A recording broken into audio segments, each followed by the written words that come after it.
break falls. We're going to show you in two different ways. One is the one that we're going to perform in the dojo, training area, and the other option to do it in the street.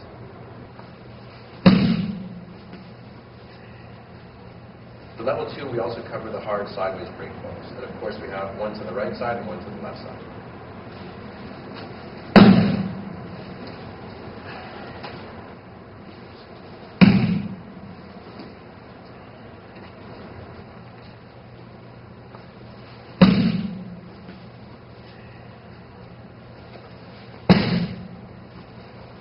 Let's break this one down now. When I'm on the ground now, what I want to do is lie down on a straight line. So my body will be straight from here. My bottom leg is going to be straight. My arm is going to be 45 degrees from my body. My other leg will be protecting the groin from here with the knee bent. At the same time, my other hand is going to be blocking the face. This can either be straight hand or a fist, but the fingers are never open. My fingers are always together. At the same time, this is like a frame here. Nothing can come in, so it's protecting the face. If it's going to be too open, then things can come in. I can get kicked to the face from here. This has to be in front of the face and protecting this way. Same thing, it can't be too low, it's in front. Making sure the blade of the wrist will be facing out. At the same time from here now, what I want to practice doing is hitting the ground. It's going to be the same principle as the hard backwards break fall. I'm hitting 45 degrees and I'm letting my hand bounce up every time from here. Right side and left side.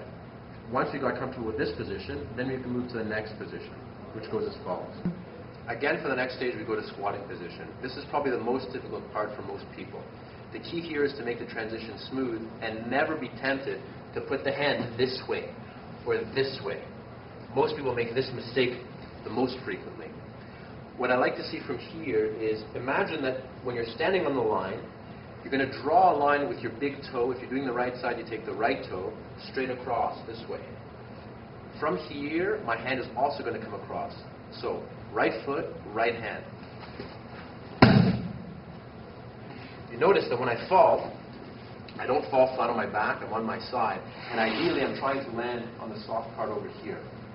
The spine is never touching the ground, the head is never touching the ground, and of course, I'm always exhaling from here. Let's see it a few more times. Right hand, right leg, straight through along the line. And one more time. And of course, everything we do to the right, we do to the left.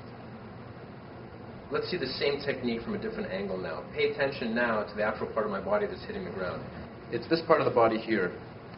It's the big lats. Let's see the same squatting position from the back.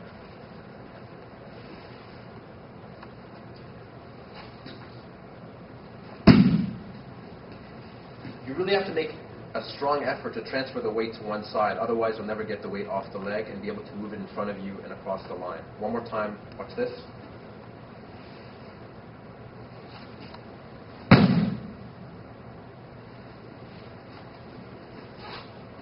The first thing before I go down is to practice getting the hand and foot at the same time. This part has to be in sync. Otherwise, people swing the leg and then put the hand behind them to stop, which is what we're trying to get out of. So the key now is to get used to this motion.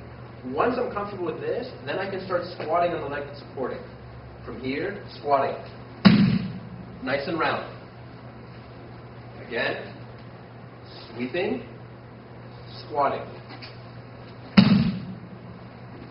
Notice one other thing that I'm doing. My left hand is coming forward so that I can transfer weight to this side.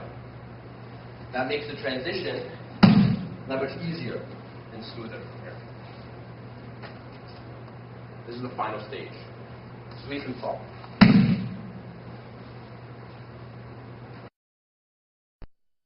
Let's go over the key points now for the falling for level 2. For the side break fall, make sure the top leg is bent, sweeping across, leg comes straight across, nice and round with the body, squatting first, hand is protecting the face.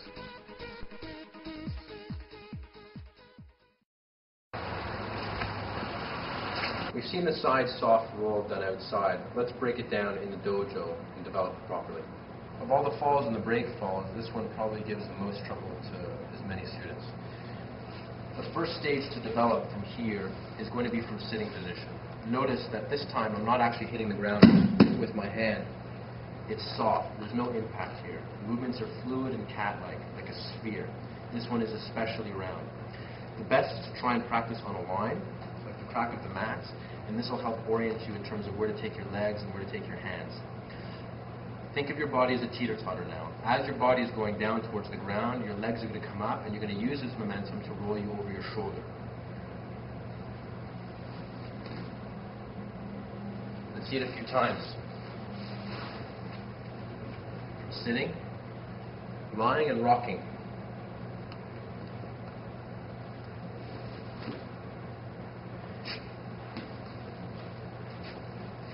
Your head never touches the ground, and you have to use your hands in the same direction as your legs to get the momentum and to point the direction that you're actually going. So if my feet are going over my shoulder, my hands are going to help and point in the same direction. Hands and feet together.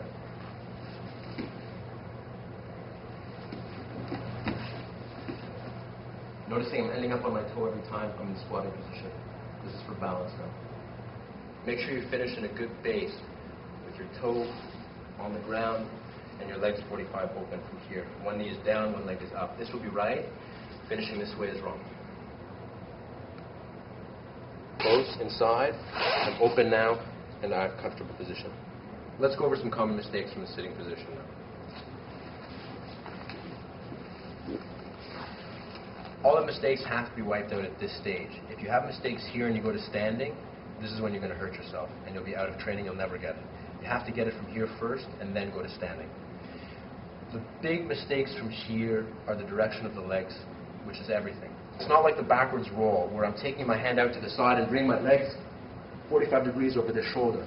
I'm actually, if I do the right side, take my legs over the left shoulder. Don't be confused. Pay attention now. I'm doing the right side, but going to this corner now. At the same time, also make sure that you don't go straight over your head with your legs. So this is also wrong. The head is never touching. I'm going over to the corner. Back, 45 degrees. Hands are never pushing off the ground. They're free to protect from here.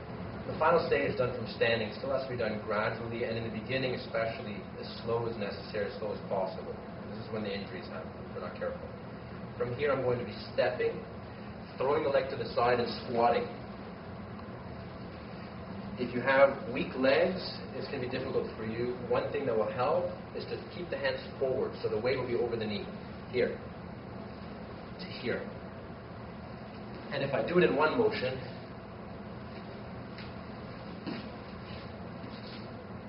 it's very smooth. Let's see it a few times. From here. You'll notice that when I stood up from the roll, I took some distance backwards and I stood in fighting stance. Whenever I'm making any kind of transitions, either from ground to standing or standing to ground, this is when I'm the most vulnerable. It's changing of positions. In this case now, the fact that I'm rolling from the ground going to standing means something that happened, either someone's still there or I'm in the middle of the fight from here. I have to be especially careful now as I go to standing. There's a good chance the person can be very close to me. If they're too close to me, I don't have time to react. I need those extra few seconds now to bridge that time and give me the space that I can at least respond in an intelligent way from here. So let's see the timing and the distance and the way it's working one more time from here.